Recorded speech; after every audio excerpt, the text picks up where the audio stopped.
বাংলাদেশে সম্প্রতি স্মরণকালে সবচেয়ে ভয়াবহ বন্যায় ক্ষতিগ্রস্ত হয়েছে ধানের আবাদ এবং আবাদযোগ্য জমি। এতে দেশে চালের উৎপাদন কমতে পারে বলে পূর্বাভাস দিয়েছে যুক্তরাষ্ট্রের কৃষি বিভাগের ফরেন এগ্রিকালচার সার্ভিস। অভ্যন্তরীণ চাহিদা মেটাতে ও দেশের খাদ্য নিরাপত্তা নিশ্চিতে প্রায় অতিরিক্ত 5 লাখ টন চাল আমদানিও করতে হতে পারে বলছে সংস্থাটি। কম উৎপাদন ও আমদানির চ্যালেঞ্জ বিবেচনায় বাংলাদেশে চালের দাম শিগগিরই বাড়তে থাকবে বলেও মার্কিন কৃষি বিভাগের গ্লোবাল মনিটরিং রিপোর্টে পূর্বাভাস দেওয়া হয়েছে। বিস্তারিত তানহা জুলিয়ার প্রতিবেদনে। দেশে সম্প্রতি ভয়াবহ বন্যায় ক্ষতিগ্রস্ত হয়েছে আমন ফলন এবং ধানের আবাদযোগ্য জমি। এ কারণে বাংলাদেশে চালের উৎপাদনের পূর্বাভাস কমিয়ে এনেছে যুক্তরাষ্ট্রের কৃষি বিভাগের ফরেন এগ্রিকালচারাল সার্ভিস।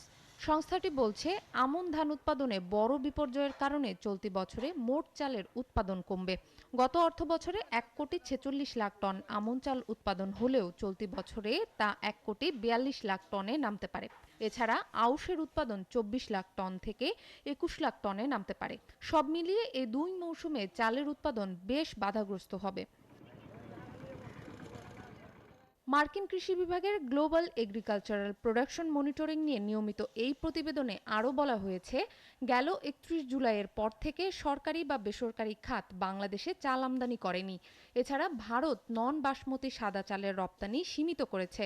পাশাপাশি আন্তর্জাতিক বাজারে দাম ঊর্ধ্বমুখী থাকায় বিশ্বের অন্যান্য দেশ থেকেও বাংলাদেশের চাল আমদানির সম্ভাবনা কম। কারণ আমদানি খরচ ও মূল্য এখনও স্থানীয় বাজার মূল্যের তুলনায় বেশ বেশি। কম উৎপাদন ও আমদানির চ্যালেঞ্জ বিবেচনায় বাংলাদেশে চালের মূল্য শিগগিরই বাড়তে থাকবে বলেও পূর্বাভাস দিয়েছে এফএএস। সংস্থাটি বলছে, অভ্যন্তরীণ চাহিদা মেটাতে ও দেশের খাদ্য নিরাপত্তা নিশ্চিত করতে অতিরিক্ত 5 লাখ টন চাল আমদানি করতে হতে পারে। তবে সুখবর আসতে পারে আগামী বোরো মৌসুমে। সে সময় চালের উৎপাদন গতবারের চেয়ে 5 লাখ টন বেড়ে 2,05,00,000 টনে উন্নীত হতে পারে। সব মিলিয়ে আগামী মৌসুমে মোট চালের উৎপাদন হবে 3,68,00,000 টন, যা গত অর্থ বছরে ছিল 3,70,00,000 টন। যদিও 3 মৌসুম মিলে দেশে চালের উৎপাদন কমতে পারে 2 লাখ টন। এদিকে কৃষি মন্ত্রণালয়ের তথ্য বলছে, বন্যার কারণে 24টি জেলার কৃষি ক্ষতিগ্রস্ত হয়েছে। এসব জেলায় 17,72,880 হেক্টর জমির ফসল আবাদ করা ছিল।